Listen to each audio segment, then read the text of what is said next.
Boys, welcome back. Going into week 8. Man, halfway through the season. So crazy to think about. Halfway through already. I know, it's kind of sad. Well, it's always sad, but at the same time, it's thrilling. Halfway, pushing for the playoffs. Maybe thinking about the sewers, selling off. I feel like the first 8 weeks go so much faster than the last 8. I feel like so much more built into the last 8 weeks of the season, you know? Yeah, no, absolutely. How you feeling, Red? 4 weeks in a row, you get a dub. I'm feeling great. I gotta get a 94% chance of making the playoffs. I'm 5-2, feeling nicey. The only thing that kind of worries me a little bit, but I have had back-to-back weeks of bye players and some players being out or whatever, but it's just not as many points as I want to see. However, still getting dubs. That's all that matters at the end of the day. Well, absolutely. And yeah, dude, looking at some of the scoring that's been going on recently, I don't think I've ever seen such low scoring consistently from some teams. I mean, we've had the crap bags in the past, the Dallas own Tony and Candace's, but like for multiple teams to be down there around the 50s to 70s, like always, Yeah. We in the Podly usually preach that the Opus is scoring 100 points a week. That's where you want to be. If you score 100, usually you'll win. But honestly, right now, it feels like if you crack 85, you might get a W on the week. So it's definitely low scoring right now. What did I tell you last week? Yeah, I was saying that I felt like the league was like a loaded baked potato at the top. And you're kind of seeing that. You're seeing a lot of people now, everybody in the top 8 consistently scoring a high amount of points, and the rest, it's looking real tough. There's not a lot of points happening. Yeah, let's look at that. So this is the points for average here where we're at currently. I mean, it pretty much lines up with the standings at the moment, except for Diz, you fall just below. Yeah, that makes sense. I said as you were making that, I started the year 0-4, so there's some tough scoring at the beginning, but we cracked back into the winning percentages, Yeah, climbing out of that hole. You look at it, there's like a 6-point difference. It's the biggest jump there in the top. So, and I mean, yeah, Nuts averaging 119. I was like, dude, I hate it. Nutty is back at it again. And that's without Amari and Hampton in there. So Nuts team is definitely running deep.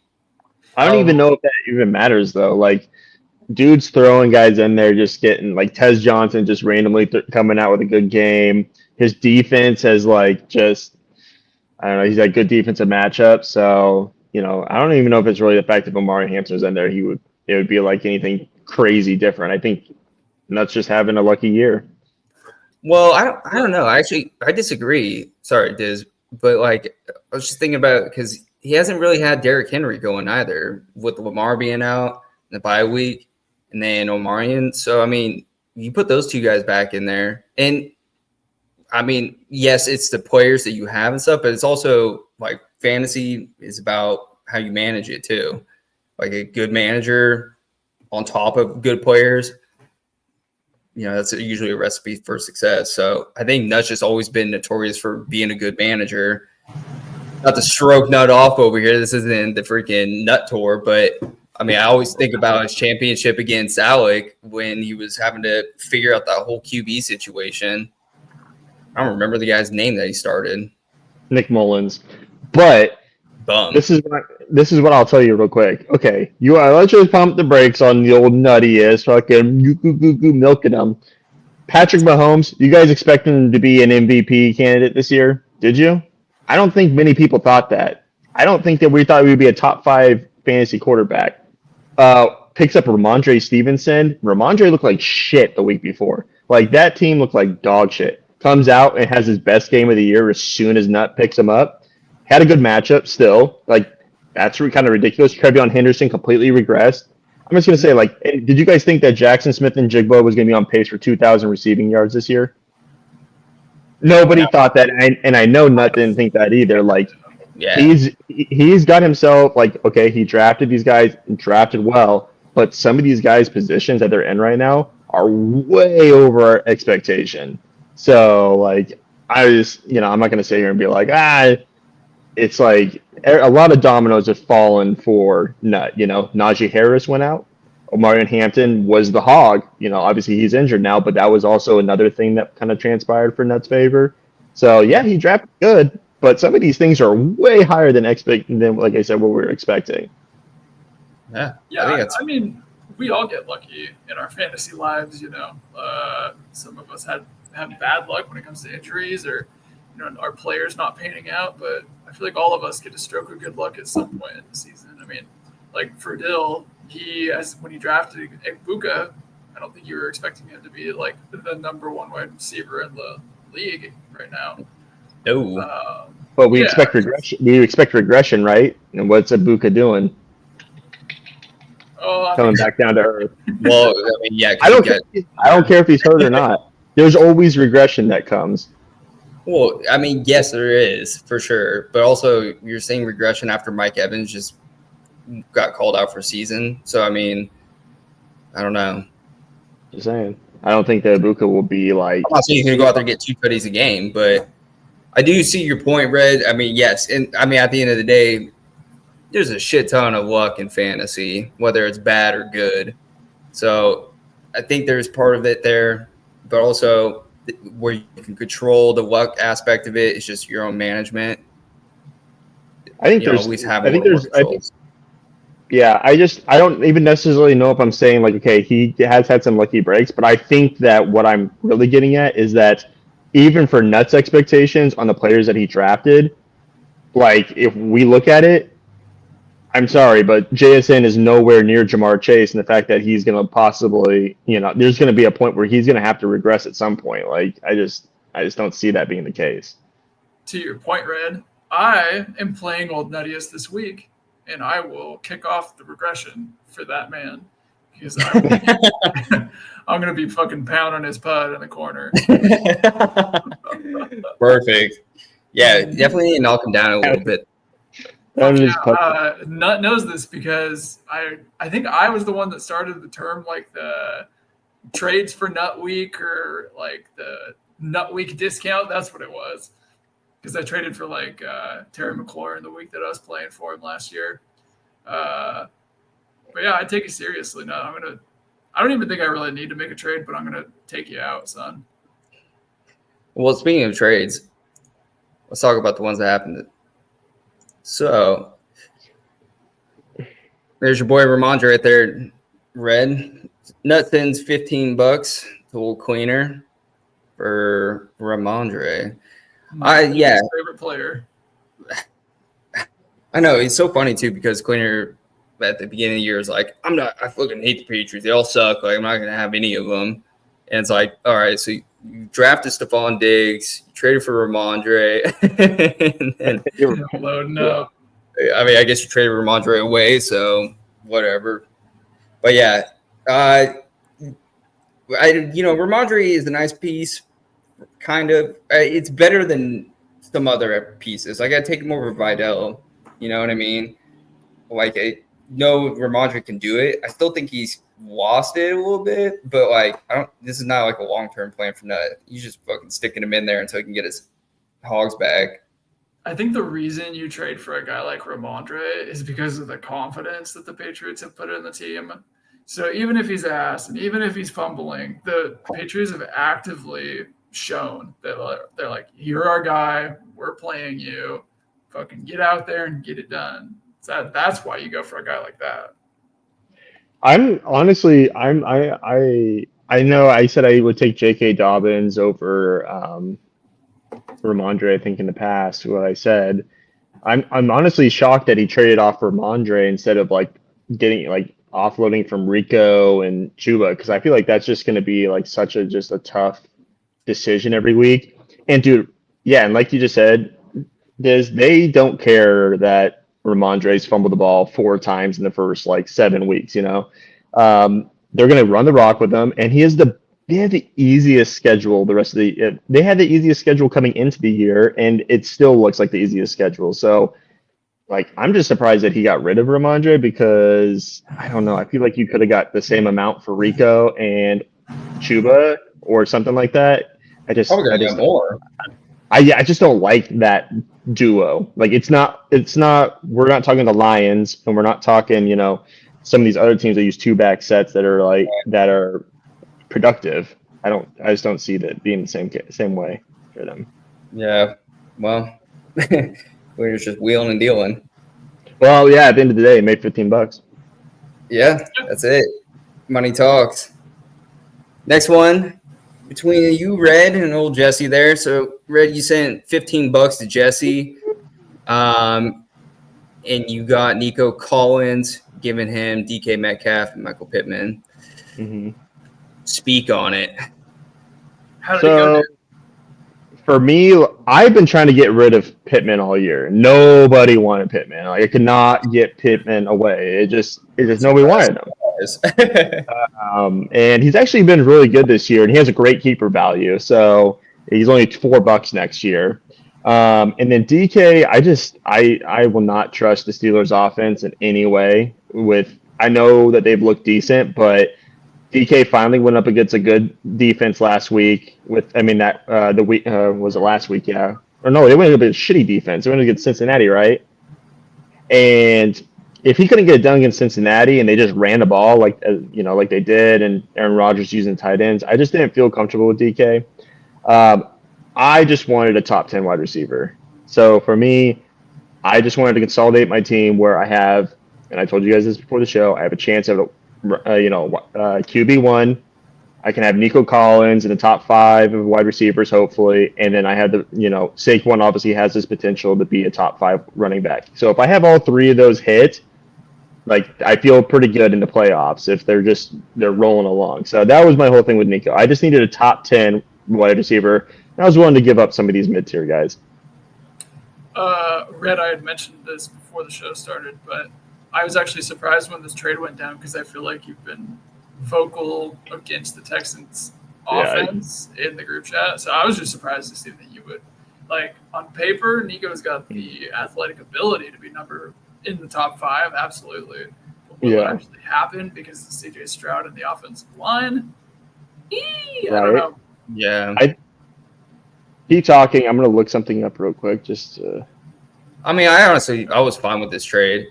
That was right amount of cash, and for Jesse, it gave him a little more flexibility with his wide receivers. Figure it out there, and possibly play one as wide receiver and the other as a flex.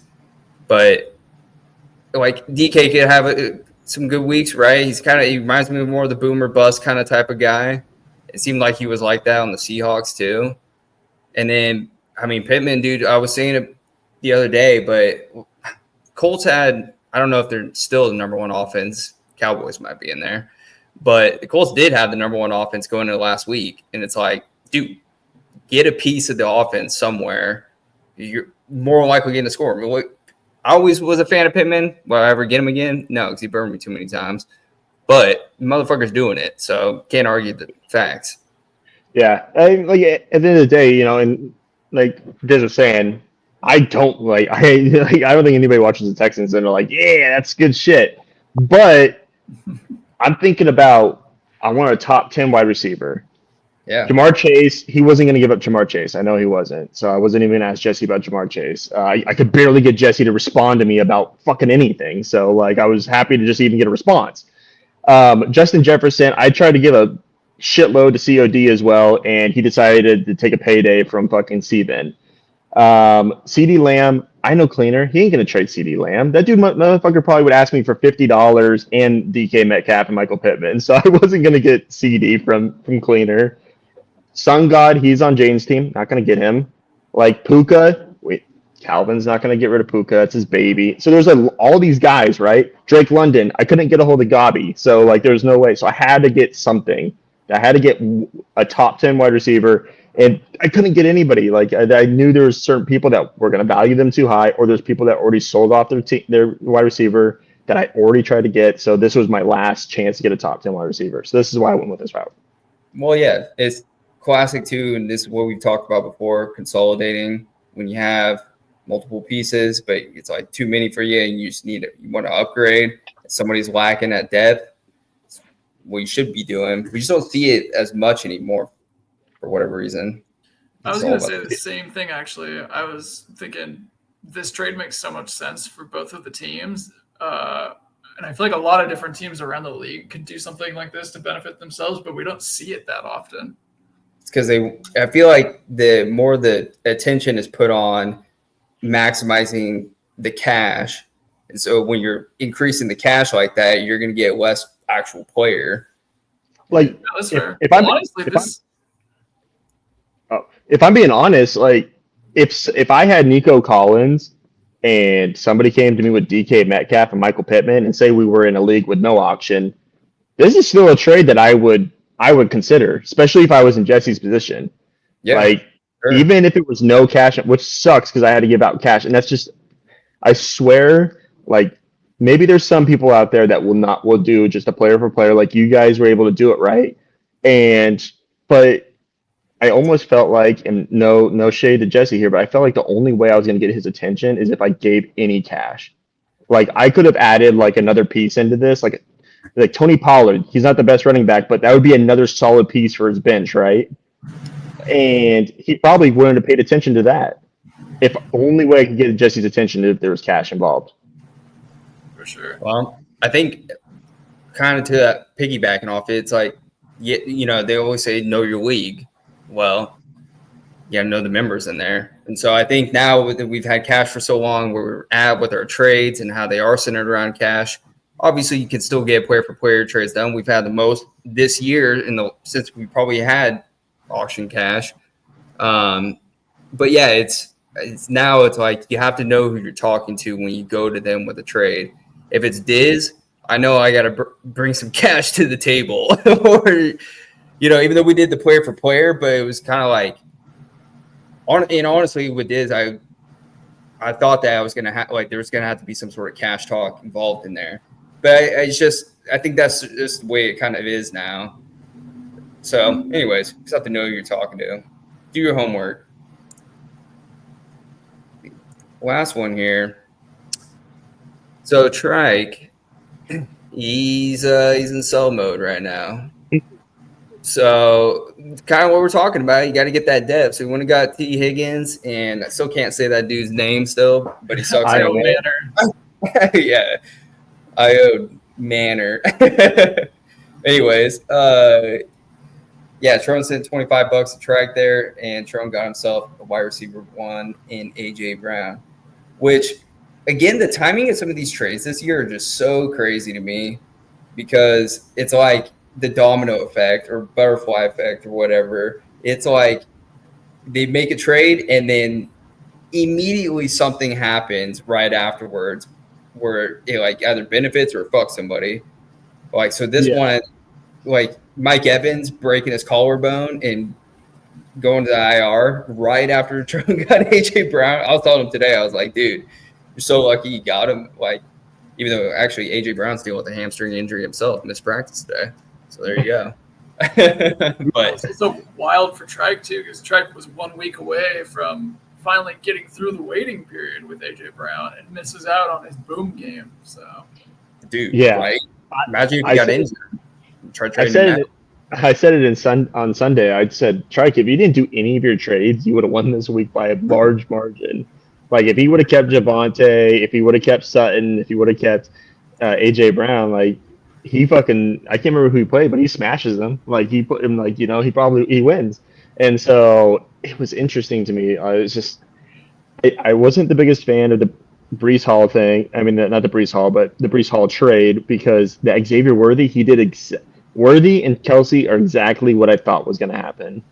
Like, it's just that Rashee Rice came in and just boop, and that's what everybody was thinking was happening. I mean, you go read it everywhere. It's pretty obvious when Rashee got in there, and dude, Rashee looks healthy as an ox. So, and now we don't even know if Breece Hall's in these trade rumors, and if he doesn't get traded, he's on the Jets, and the Jets are going to start Tyrod Taylor and like all this stuff, and it's just like, man, that's a tough situation to be in when you just gave up like Javonte, who's on top 5 offense. And then I get he's got money out of it, but he wasn't like out of the race though. You know what I'm saying? Like I get like it was looking really grim, but he was 3 and what was he? He was where was he? Or did Trike win this week? Yeah, he did. He beat Jaden. He did, yeah. Holy fuck, he did beat Jaden. Yeah. Well, there you go, bud.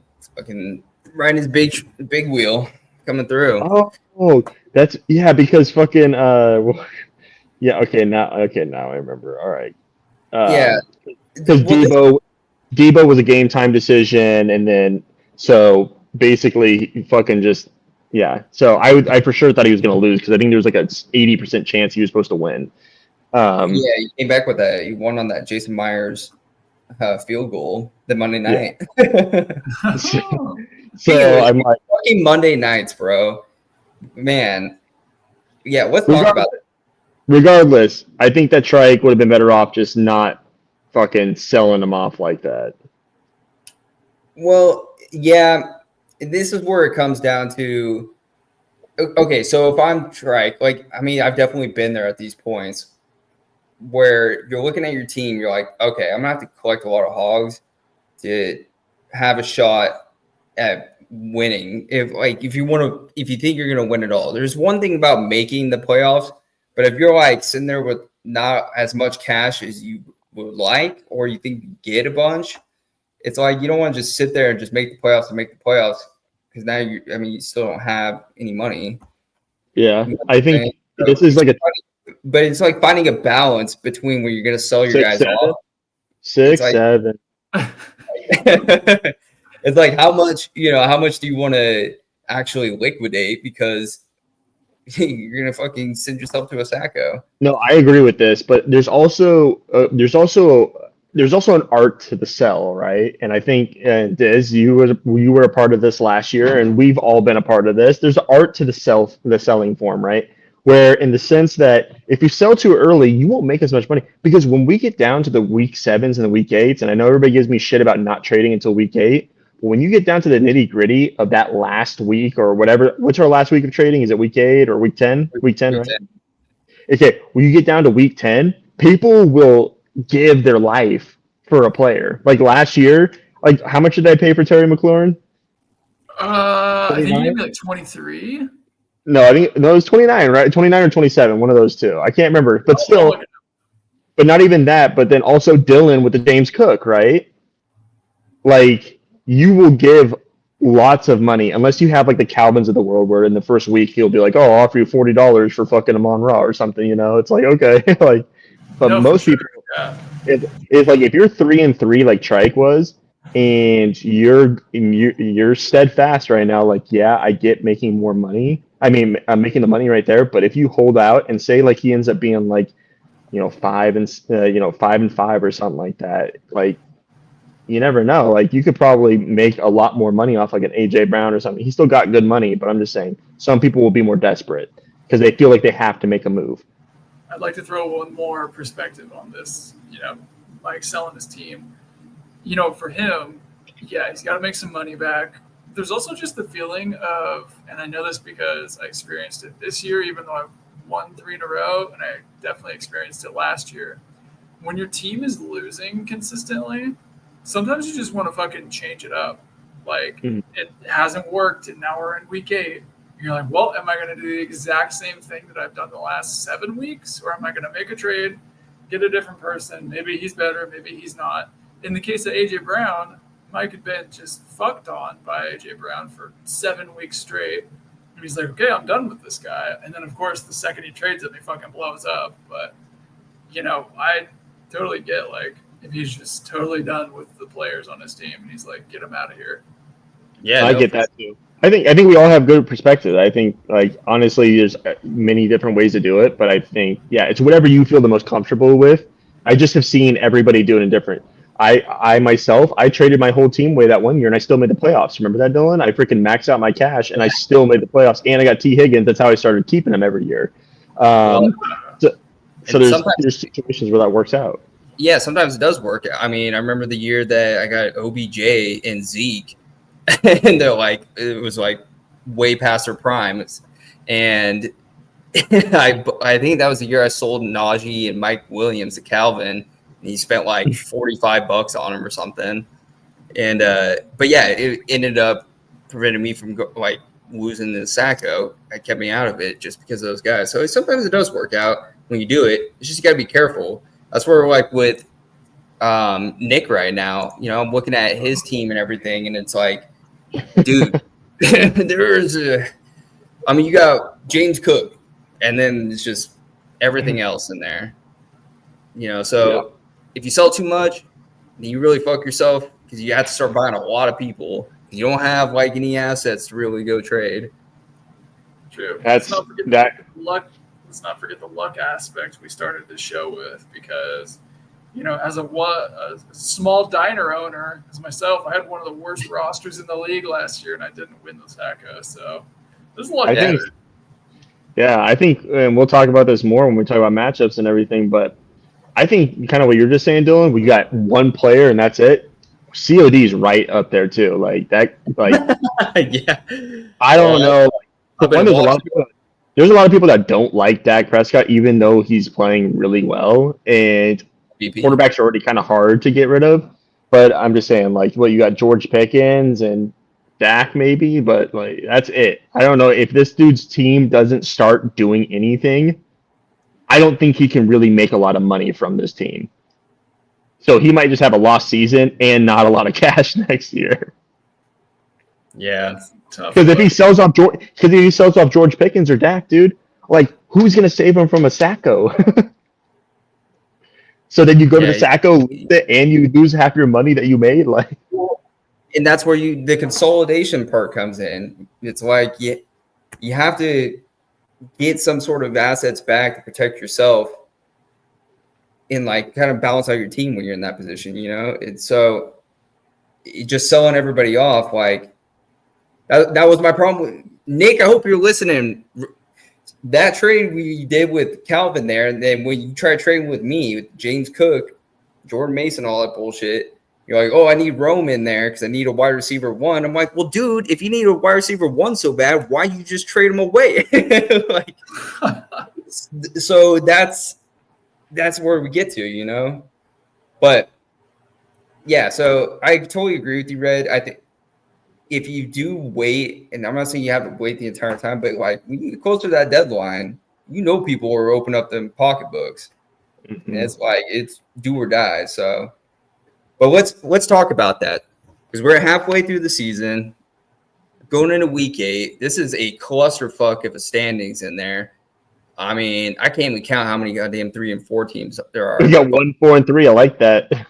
yeah, sweet baby on his island.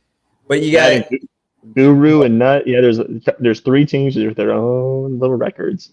Well, and so with Gobby, even he got his victory last week, and I mean, you're looking at it, it's like dude's 2 and 5, but shit, man, everybody else is 3 and 4 in the league, all the way up to 5th place. So you're very much well in it, Gobby. Everybody's in it still. We're going to be one of the tightest races I think we've ever seen. Yeah, and I haven't seen so many 3 and 4s. Usually it's backwards, 4 and 3. Or you have like an even split in there somewhere, you know. But yeah, this year it's so tight. The points are going to be huge coming down the stretch. So since we're halfway through, let's talk about it. Who's talking shit? Who's talking sense? My favorite. And we're talking about who do we think are going to make the playoffs and who are out. Okay. We'll start. Let's start with who we think make the playoffs. No, actually, yeah, we'll start with playoffs because at the end of the day, we'll know who's at the bottom. Well, I'll give my take. Mm-hmm. I'll give my take that I said right before we started recording, and I said it out loud that I thought it was a hot take, but it also isn't at the same time. And I said that the way that the standings are now for the top 8 are going to be the people that make the playoffs. So that's basically ending with me and everyone above me. So no change? No, straight up. I think the bottom might shuffle, but I feel like the people that are in the top 8 will make it to the playoffs. Are you okay? So, Don, are you just going to list us? Are you going to ask us by each individual team, or am I just going to have to go through and pick these guys? Well, no, you could just. I mean, you could do like how Diz did there, or if we can talk about teams and be like, I think I'll have a different opinion on some of them. The only thing I'm going to say is from 6 until 9, those three, between those 4 right there, can shuffle. All 4 of those can shuffle. Everything 5 to 1 stays. Everybody's making it. I told you it's a loaded baked potato at the top. I'm going to keep saying it, bud.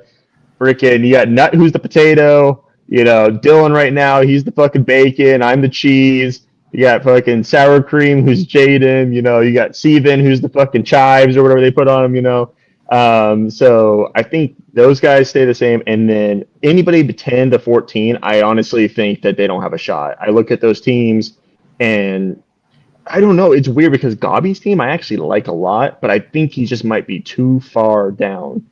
So him trying to climb back out of that hole could be really hard. He's the one guy out of the bottom 10 to 14 teams that I think could sneak back in, possibly to have a chance, is Gobby. And that's because his team actually looks really good. It's just some of the players just haven't panned out, and there's been a lot of injuries. So you think Gobby's team's talking sense then? I think Gobby's team's talking sense. I think out of those bottom, B. Johns, Nick, COD, Trike, and Gobby, I think out of those guys, even though he's last right now, I think he has the best chance of being able to climb his way out of it. I think I agree with that too. Yeah. So I think Gobby's team is also talking sense. I think there's 3 teams that are Gobby's team is talking more like he's like monotone. I don't know. He's not talking shit. He's not talking sense. He's just like right in the middle because he's got the pieces to be able to do it and come back out of it. I always feel like, especially in our league, you have to have like a top 10 running back in there, or like a solid running back like that. Gobby's got a top 4 guy, top 5, whatever you want to call him. And then he's got nice wide receiver pieces that could also finish very high.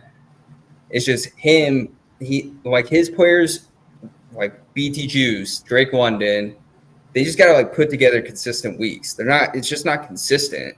If you can just get the consistency going with some of those guys, I think he can pull himself up. And again, he's only 2 and 5. Everybody else is 3 and 4. So it's not like you're so far out of it. So if Gobby did put together a couple consistent weeks, I can see that happening.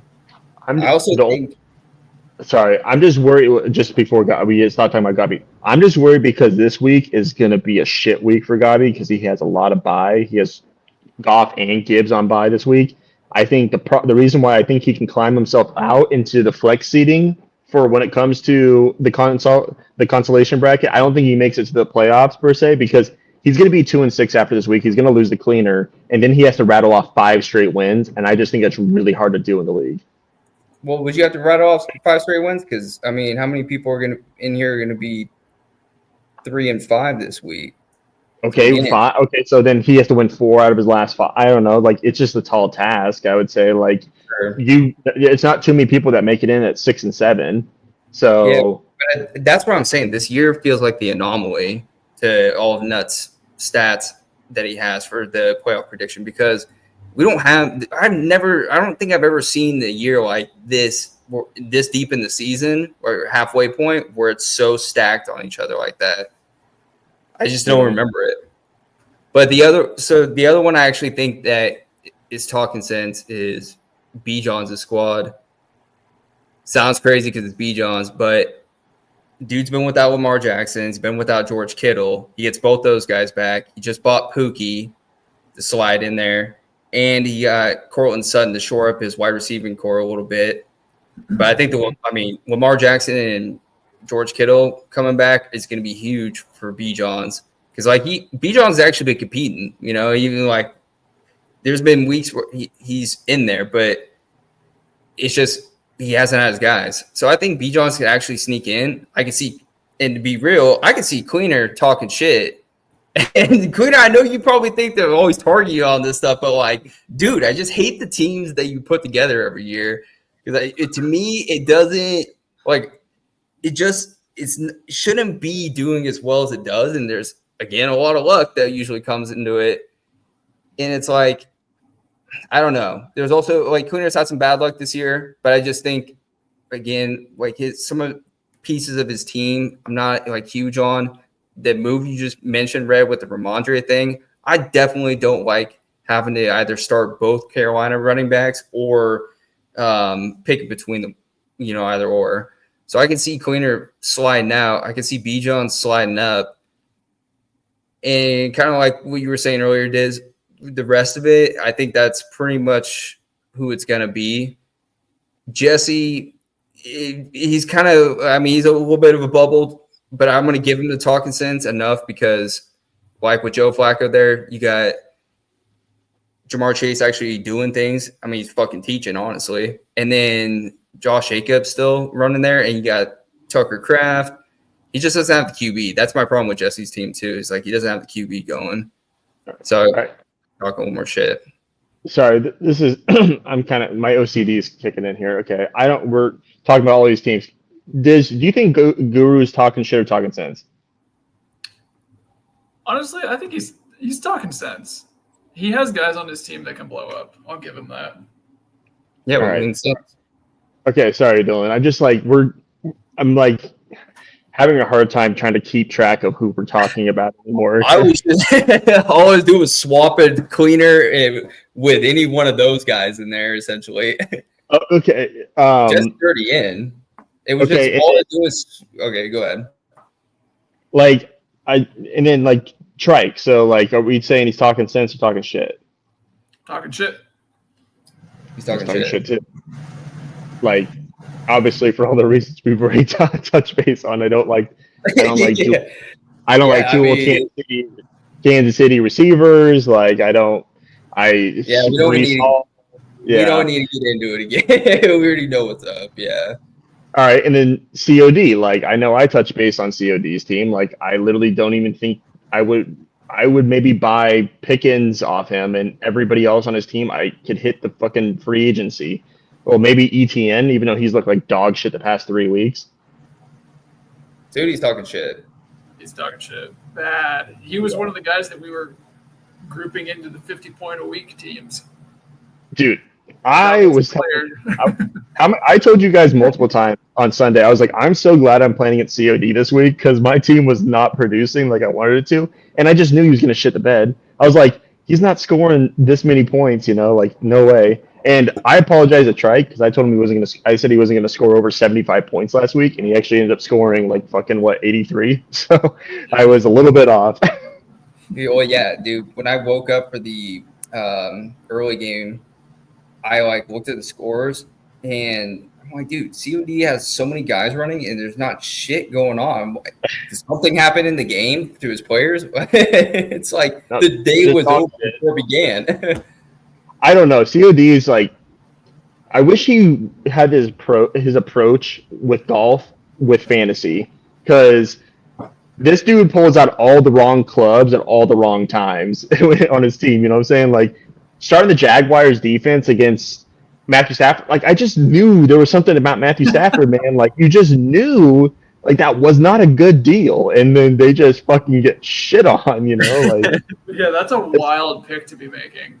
Man. And also, it's kind of hard too because I was starting Matthew Stafford. You never want. I feel like there's a couple of things you never want to start a defense against somebody else's quarterback when you don't feel like it's a really good matchup, because then you're just watching the other person's player just demolish you each and every single possession, Right. So it was probably extra brutal for him. Yeah, I wholeheartly. There's 3 teams that I would say 100% are talking shit and not going to make the playoffs unless something crazy changed. And it's probably the next person I'm going to mention, right? Nick. Yes. So Nick's talking shit, right? No, Nick is in the 50 points a week club. That's for sure. Dude, Nick, that's so low. Hey, this welcome to the league, bud. It's gotten bad, dude. His team's gotten bad. It's going down. I didn't think that you could regress further and further down from 50. So this is his last 4 weeks. 74, 72, 53, 48. Woo! He's just going down each week. And I'm sorry, dude, but like I remember when he got Devontae Adams and we were like, oh man, like fucking that was a good deal, like he got Devontae Adams. And then he just got rid of him. And I was just like, dog, like you just sold off for what? Like for what? Well, you know what? I don't feel bad because Nick was talking shit to me the entire time we were at the draft. He talks shit all the time. So guess what, Nick? That's what happens. You're going down the fucking sewer, buddy. Yeah, honestly, the amount of trades that he sent me that are just piles of shit, and then he's like, "What do you mean, Yes. dude? You don't want to do this? It's so good for your team." Like, yeah, you're gonna get taught a lesson, buddy. Yeah. I'm also gonna tell you this right now, Nick. Don't send a trade to somebody and then just shit all over their player. Like, don't send a trade out and be like, "Oh, that guy's fucking shit, man." Like, he's playing like shit. Like, that does not make me want to like do anything because then I'm completely confused. For one, why do you want this guy that's so shitty? And then for two, I value my players probably higher than what you value them. So just sitting there and shitting on them makes me not want to do a deal at all. Dude, that's the old school way that we used to do things. Back in the day when we used to trade, I mean, I remember Gare always blowing me up, be like, dude, this player sucks and everything. I'm like, why the fuck are you trying to trade for him then right now? Like, what are we doing? You're trying to beat me down? And I'm like, I can fix him. I can fix him, dog. It's true. I mean, to his point, dude, 14 years, man. We're freaking hard as rocks now. can't bust in there. Nick's gonna learn real well this year because just to let you know, Nick, Diz and fucking Cleaners first year turned out pretty well for them. I think you're going down to the Sacco, buddy. Honestly, yeah. I mean, if we were going to sit here and make a pick for the Sacco, how would you not pick the guy that's averaging 50 points a week? I mean, it's true. But to be honest, I mean, we've seen weird shit happen before. Diner, you should have been a shoe-in for the Sacco last year and you escaped somehow. That was pure management, baby. I was built or fucking Calzier that it was his fucking turn for the Sacco and he put up that 140 points against me. And then the next 2 weeks put up combined total of like 100. Yeah, the Wombat. Joe Flacco throwing the rock out there. Hell yeah, Joe's. Yeah. Amari Cooper, dude. Never seen him again. What are we saying for Brandon's team? I'm making a list for us. I think he's talking sense, dude. I'm telling you. I think Lamar coming back and Kittle's going to be huge. And Pookie. I can see that. I think I'm with you. I'm talking sense on him, too. This is hard for me. I can see an argument for both ways. I mean, Ladd has not panned out, and your RB2 being Jalen Warren is tough. Yeah, but Jalen Warren also put up 15 points on me the other day, so. Well, I kind of look at it this way. Like, okay, he has Sutton, and I was looking to get Sutton, but that Broncos offense is so fucking weird to me, dude. Like, I just don't understand it. Like, they look inept at points in time. So if like their defense is teaching, I don't think their offense is really going to produce much. But it's when they're down by a shit ton is when they start fucking picking it up. But I don't see them being down that often because their defense is good. So I just have a hard time, and B. Jones never has any good luck ever. So I'll say for right now, he's talking sense if Lamar comes back and Lamar is the same Lamar that we know of, right? And they don't just fucking punt the season here soon. Or I'm really worried about that George Kittle too because Christian McCaffrey is literally taking up the whole entire offense. So yeah, but that's also because everybody's been injured. It's like, what are you going to do? You think let me ask you this. If George Kittle stays healthy and they start getting Ricky Pearsall back and all that, you think they're still going to run as much of the offense through Christian McCaffrey? He's not going to hold up through the season. Why would you do that? So if there's any team that does that, that's the biggest knock on Kyle Shanahan is that he overworks his running back. They've always talked about this ever since McCaffrey's gotten there. He's always gotten so many touches, and people are like, dude, like even when they were like playing amazing, right, and they could just throw somebody else in there, like when they had Jordan Mason or Elijah Mitchell. It was always just feed McCaffrey. And so if there's any team that's going to do that, I feel like it's going to be Shanahan. I'm just saying George Kittle, like, he's one of the best run blocking tight ends in the league. They love running the ball because they can't really throw it too well right now. Who the fuck knows with Brock Purdy? Like, there's a world out there where George Kittle isn't the George Kittle that we always see every single year. Maybe so, but the thing with B. John's team for me is Lamar. When Lamar comes back, I mean, that's like 22 to 30 points a week. So, yeah, it's a game changer for sure. Yeah, that's big time. And you sprinkle a little Kittle in there somewhere. But yeah. Trone's team, I want to say talking sense. Like, I like the trade they did and everything, but like, I think he's talking shit again. Trone's team, dude, everybody he touches just dies. And Mike Evans going out. I know he just got AJ Brown. That's great. Which, I mean, I would take AJ Brown, but not in Trone's position when you just lost Mike Evans. Like, it'd be nice. I'd feel way better about AJ Brown if I had Mike Evans standing next to him in my lineup. But if it's just like AJ Brown, that's my number one dude. Because like Olave, Olave, he's done some things recently, but is that real? Is that gonna be happening the rest of the season? Dude, he's had one week of over 10 plus points. So that's why I would my expectation with Olave is just so like. Yeah. And so then AJ Brown, he's not Mr. Consistent, and he's hurt. So, well, dude, in that Bill Crosby, I like Bill Crosby, but dude, he just had two juicy matchups and couldn't do shit. Like, right? You're talking about Chicago and Dallas. Like, there was no reason why he doesn't go out and teach, and he puts up a combined total of 8 points for both games. Yeah. Like, that offense is super weird.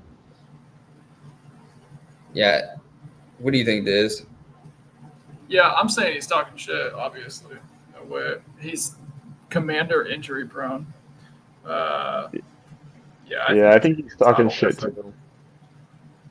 Dude, there's a chance, and this kind of sucks for me too, and maybe I shouldn't say it, but there's a chance that that Miami team just implodes, and any offensive weapon you have on there just might be nothing. Like, if they start putting Quinn Ewers in for Tua at some point, I don't care if it's Achane back there. Like, Quinn Ewers is dog shit. Like, there's going to be a chance where that offense is going to look really bad.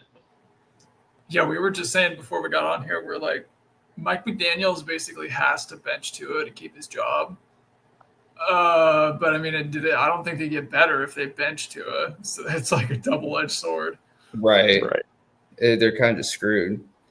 And what do you guys think about my team? Yeah. I think you're talking sense, Diz. Fuck yeah, buddy. I mean, straight up, like, just kind of how I was talking about Gobbies, but I like more your players feel like more solid to me. But yeah, I mean, you were talking about early in the year. That's also why I was like, dude, don't stop believing, man. It's like your team had some positive regression coming back its way, and it's just, I don't know, it was working through some kinks. But yeah, the pieces I feel like are there. And again, like we were talking about with that, like having a top hog on your team. That's what you need. So if you have a Jalen Hurts out there that can go out there and teach for you, I mean, that makes you feel way better every single week. And then we get guys like Quinshawn. Like, dude, I think Quinshawn's going to be a fucking unit. Fuck yeah. So, yeah. You're in the right direction. Because, you won 3 straight? Yeah, 3 straight. Looking for my 4th this week. Whoa! Yeah, I think you're talking sense here, Diz. I'm with Dylan there. Every time you were fucking down on yourself, I posted that fucking Ted Lasso Believe picture because I was just like, I still think if you have a top QB in the league, you have a chance every given week. And you have Jalen Hurts, had him last year. I know what he does. He'll save weeks if he needs to. And yeah, Judkins, those guys, Odunze, those are fun guys to watch, and I think those are guys that are obviously heavily involved in their offense. And so, like, I'm going to stick to my thing. If you have a top QB in the league, if it's 1 through 7, I think you have a shot every single week to win. And I think that those teams will make the playoffs. Well, guess what? Jalen Hurts isn't a champion, though. A fantasy champion. Whoa, dude. Was he out for me last year during the championship? He's out for every owner at the end of the year. Yeah, seriously. They're too good. I enjoyed that, Diz. You just be banking on freaking old. Well, I guess you picked up Kyler Murray, so there you go. You found his replacement later on. Yeah. That's it. It's only a bye week coverage. Don't freak out. I'll say going 0-4 to start the season is fucking disgusting. To keep I'm gonna win, dude. So yeah, I lost a little bit of faith, but we got it back now. Going forward, we're at number 7 here with Jesse. I think, like I said, do you think all these teams are talking sense from here on, or? No, I think Cleaner's team's talking shit, and then Jesse, and then Cal above. Like the top 5, all talking sense. Okay. And I think Jesse's team's talking sense. Okay. What do you think? You with that, Red? Let me look at Alex. Let me see. Before I speak on it. Yeah, I got to think about what I.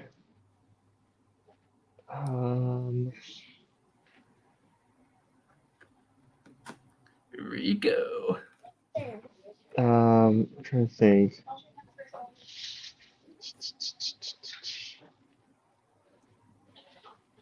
I think all the teams up here are talking sense. Honestly, I honestly, I agree with that. I see every team in here, and I know Cleaner's team, but Cleaner always makes the playoffs, and it doesn't matter. And I always don't like his team, and that's just what it is. But he always somehow manages to work out. He won't win the championship, but he's going to make the playoffs. So I just think that everybody up here, like I said, 5 through 1, loaded baked potato. 6, 7, 8, all those 9, I think all have a shot. But Trone, obviously, I said is talking shit. So I think the top other 3 are talking sense. That's fair. Okay. I think Alec is talking sense, but I will make note of it, Dill, when I show this. So. Yes, please do, because I don't believe Daniel Jones is going to be fucking doing. He's not going to be enough to lead him there. Yeah, Cleaner. I know you always make the playoffs, but not this year, buddy. You're going down. Nice. So, but yeah, talking shit, talking sense, baby. Yeah, so that's where we're at going into week 8. We'll see what happens. But we are kind of running out of time, and if I know us too, we'll take forever. And we've already touched base on everybody's team, freaking top to bottom at this point. So yeah, so what we'll do is we'll post our picks in the group chat later and let you guys know our predictions there. But to this thing here, the little note I made for our talking shit stuff. Yes, go and save that too, Diz, so we can refer to that later on, because we could be completely wrong. We have been known to talk out of our ass before. Yes. Once or twice. But yeah, getting there. Reminder though, league week 10, that's trade deadline. So don't forget. Let's not get to the point where we're trying to make a 3-way trade 5 minutes before the deadline. Hey man, that's like a nostalgic feeling. I always like trying to get that 3-way trade in once every year just to see if we can figure it out. Well, dude, all I know is it was giving me. Whoa. Hold on. Talking shit for Dill. Wait, where'd we go? I'll bring us back up here. Thanks, ones and twos. Figure that out here. But that is it, boys. We are moving on. We'll see what happens this week. A lot of buys for a lot of people. So, yeah. Let me throw this up. I figured it out. There we go. Perfect. Yeah. Yeah. Well, a couple shit talkers in there. Yeah. All right. Well, yeah. See you boys. One last thing before I go. Watch the World Series, baby. Let's go LA. Let's go Dodgers. Boo. It's just not the same without the Mariners. I swear. That's where I feel like Nick. You should root for your West Coast team. Well, I was. LA, baby. Do you have something to say, Dirtle? Yeah, I was gonna pick a dirtiest matchup of the week. I guess I'll pick COD and B Johns for old time's sake. Dirtiest matchup of the week. Couple poo boys, huh? It definitely does feel. Yeah, I saw that. It's a nice little San Diego clash. Yeah. The only other thing I wanted to say is, I'm coming to split you open this week, so get ready. No, I'm sure you'll enjoy that. Crack his nut open a little bit. Yeah, exactly. Yeah. I'm wondering. I'm calling it. Lamar Jackson's gonna be a game time decision, and B. Johns is gonna have to drop Joe Mixon for a QB. Get him off your team, fool. Man, we'll see what happens. Get Joe Mixon off your team. Honestly, Red, I don't even really give a fuck if Joe Mixon is on a team. I know you've been standing up about it, but I don't really think it fucking matters. I just hate looking at the incompetence of what's happening. Like, why are we doing it? Like, so I guess whatever, keep him on your team. But at the end of the day, I'm going to look at him every week, and if you screw over your quarterback situation, I'll be like, you fool. Well, I'm going to wax little Nick there this week. So enjoy that, bud. Enjoy your win. Yeah. So until then, get taught.